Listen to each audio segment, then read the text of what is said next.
আউযুবিল্লাহি মিনাশ শাইতানির রাজিম। আসসালামু আলাইকুম ওয়া রাহমাতুল্লাহ। অনেকে তাস খেলেন, লুডো খেলেন, ক্রেম খেলেন, দাবা খেলেন। আবার অনেক ফতোয়াবাজরা বলেন যে শাতরঞ্জাম এটা আবু ইউসুফ এবং মুহাম্মাদের দৃষ্টিতে নোমান ইবনে সাবিত সাহেবের বিশেষ যে দুইজন শিষ্য ছিলেন তাদের দৃষ্টিতে এটা বৈধ, তাই অনেক মুসলমানেরা এটা খেলে। আবার অনেকে ফতোয়া দেন যে পুরুষেরা স্বর্ণ পরতে পারবে না। আবার অনেকে ফতোয়া দেন যে মানুষেরা কুকুর পুষতে পারবে না। তো এই কথাগুলি মূলত যারা প্রচার করেন বিভিন্ন রেওয়ায়াতের মাধ্যম দিয়ে এবং বিভিন্ন ধরনের জাল হাদিসের মাধ্যম দিয়ে, সেগুলি মুসলিমরা কি ফলো করবে? আদৌ মুসলিমদের কি মানা দরকার? কোরআনের ভিতরে আমরা প্রথমে দেখব কুকুর পালার ব্যাপারে। আমরা সবাই জানি আসহাবে কাহফের মুমিনদের সাথে কুকুর ছিল, আর আসহাবে কাহফের মুমিনিন তারা সবাই জান্নাতি ছিলেন, তাতে কোনো সন্দেহ নেই। আর এই কথাগুলি আমরা কোরআনের যদি দেখি 18 নম্বর সূরা আল কাহফ এর আয়াত নম্বর,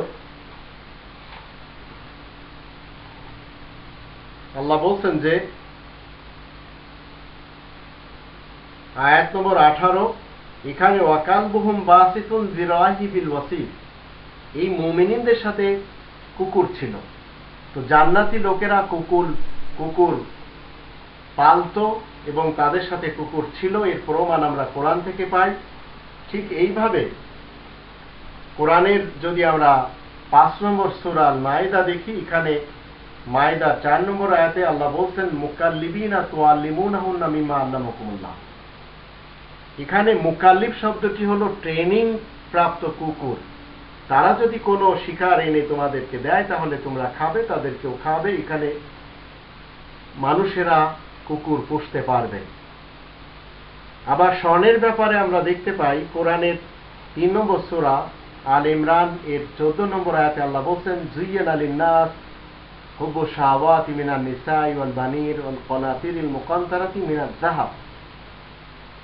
মানুষের জন্য সাজসজ্জা হিসাবে স্বর্ণের ভিতর থেকেও আল্লাহ তাআলা তৈরি করেছেন। আর মানুষের মধ্যে শুধু যে নারীরা রয়েছে তা না, পুরুষেরাও রয়েছে।